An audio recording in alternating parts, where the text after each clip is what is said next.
მოიპოვა 2012 20 ულამაზესი გოგონა და საინტერესო ფოტოსესია ნახეთ რამდენიმე წამში.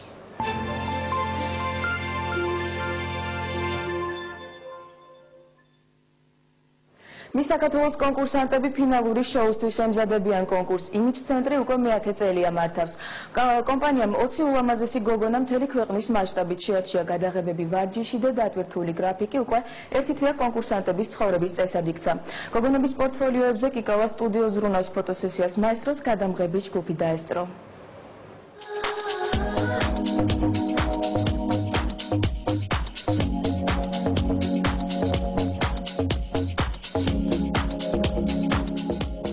მანდილოსნების ჩაცმულობის ევოლუცია ადამი და ევას ეპოქიდან 21 საუკუნემდე.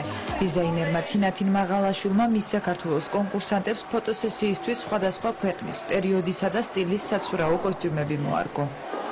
თვითონ იდეა არის ის, რომ დაწყებული ევადან ქალის ტიპაჟი განიცდის ევოლუციას, მაგრამ ქალის შიშველის სხეული, თუნდაც პლეიბოის ტიპი რო ავიღოთ 20-21 საუკუნეში, ხო?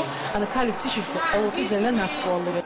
გადაღებები, ვარჯიში და დატვირთული გრაფიკი ერთი თვეარაც 20 ულამაზესი გოგონას ცხოვრების წესად იქცა. გოგონები მის საქართველოს ფინალისთვის მოსამზადებელ პერიოდს გადიან, რომლის ფარგლებშიც მათ პორტფოლიო დაუმზადდებათ. მე ვარ კლეოპატრა. მგონი მომიხდა ეს იმიჯი, მოვიდე თავი ძალიან კომფორტულად გქონდა, ძალიან მამაზი კოსტიუმია. ნამდვილად ეს რამდენ საქართველოში მგონი არც ყოფილა. ფოტოების ნახვის შემდეგ ისევ ვეღარ რადგან კიკავა როგორც ის ბატონი მამუკა არის შოები ფოტოებს უღებს გოგოებს ეს ფოტოები მზადდება საქართველოს პორტფოლიოზე.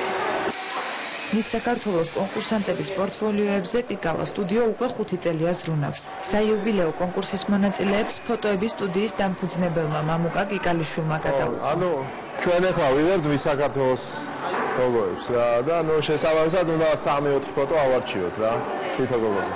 ეს ფოტოები შევა პორტფოლიოში, ამას გამოიყენებენ მე ახლა ზოგი გოგო თვითონ გამოიყენებს, თან რა თქმა უნდა სააგენტო გამოიყენებს პირველ რიგში. მის საქართველოს იმიჯ ცენტრი უკვე მე-10 წელია მართავს. კონკურსისთვის კომპანიამ 20 გოგონას საქართველოს მასშტაბით შეარჩია. ფინალურ შოუზე 5 ფინალისტი გამოვლინდება, რომლებიც მონაწილეობას სხვადასხვა სილამაზის კონკურსებში მიიღებენ. მის საქართველოს დასკვნითი ღონისძიება რაბათის ციხეში სექტემბრის ბოლოს გაიმართება.